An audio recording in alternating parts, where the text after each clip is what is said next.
Hello, bonjour tout le monde, merci de vous abonner, merci pour votre intérêt.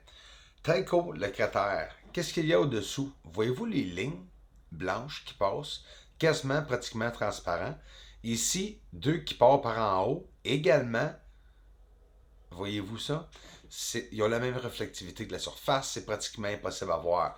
Ceci est le cratère Tycho, juste en haut. Et regarde le haut de la Lune. Mais maintenant, je vous l'ai montré l'autre jour, hein, avec le triangle, là, le Mare Fecunditatis, mais là, on s'en va le voir avec plus de netteté et on s'en va voir une surface magnifique. Dites-vous que toutes les structures que depuis les années le monde montre, qui réussissent à voir sur la surface, ce sont ces structures-là ou objets-là que vous allez voir pendant qu'on descend ici. Parce que quand la ligne du terminateur, la ligne noire, se promène durant la phase au-dessus de la Lune, si on suit la ligne et on filme de très près sur cette ligne de terminateur, on voit une très grande élévation. C'est pratiquement comme si on verrait à travers un peu de qu'est-ce qui est en train de nous faire une obstruction de vue optique sur la surface. Eh bien, Aristarchus, aussi considéré en 1935, accepté comme nom Aristarchus, sur le plateau Aristarque. J'aime ce nom. Et j'imagine qu'il y en a plusieurs, juste ici, qui l'appellent Aristarque. On a le cratère Aristarque et Hérodote. La moitié de la grandeur de Copernicus, on parle de 40 km.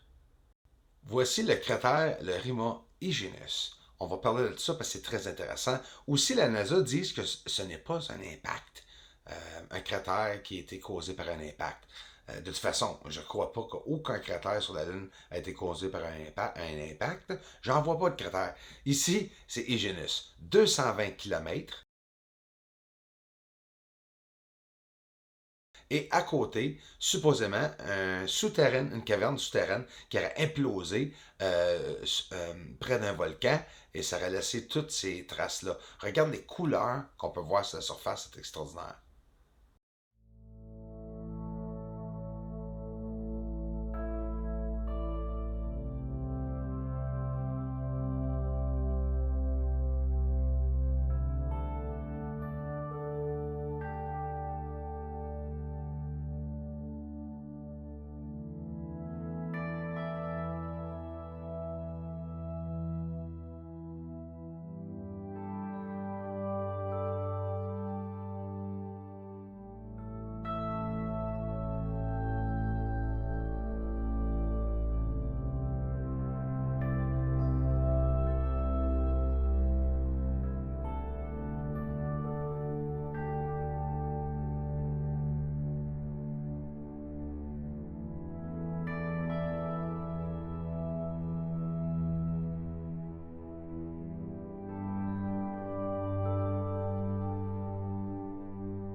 Je vais commencer à faire des comparaisons avec le cratère Tycho et tout ce qui consiste alentour du cratère sur plusieurs années. Je vais faire ça cette semaine pour être capable de voir s'il pourrait y avoir des changements.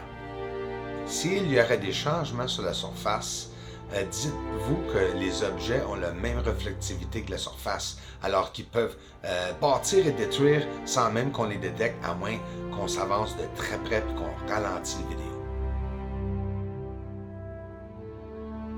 le cratère Bessel, dans le Mare Serenitatis, le diamètre de 15 km. Pour vous donner une idée.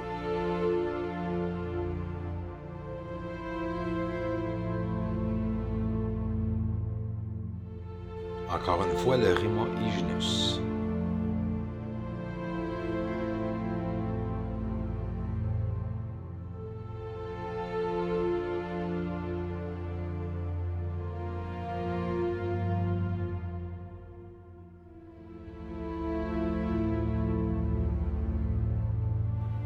Au bout des montagnes Apennines, le cratère Eratosthène, 58 km de diamètre.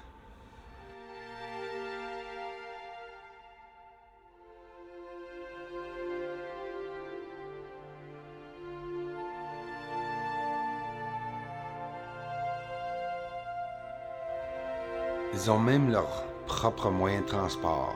Fascinant.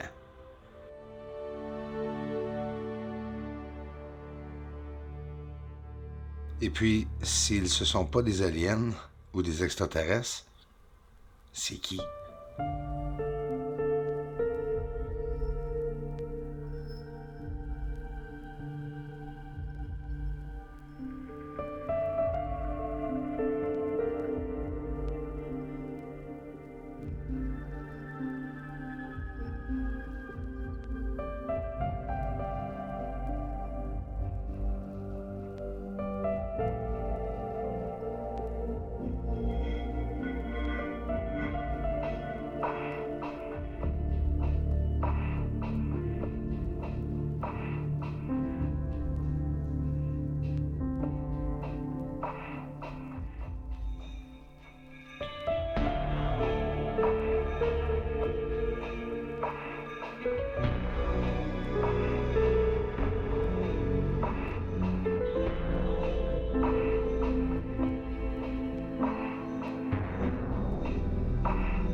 Ça, c'est des endroits où on a de la misère à voir, que je me rapproche de très très près, je ralentis l'image, la vidéo, et on peut voir des formes qui se promènent sous une boucane sur la surface, que ce soit une poussière très épaisse, avec des brillantes lumières, des reflectivités qui nous donnent une image que tout a la même couleur, même on ne voit pas de couleur la plupart du temps.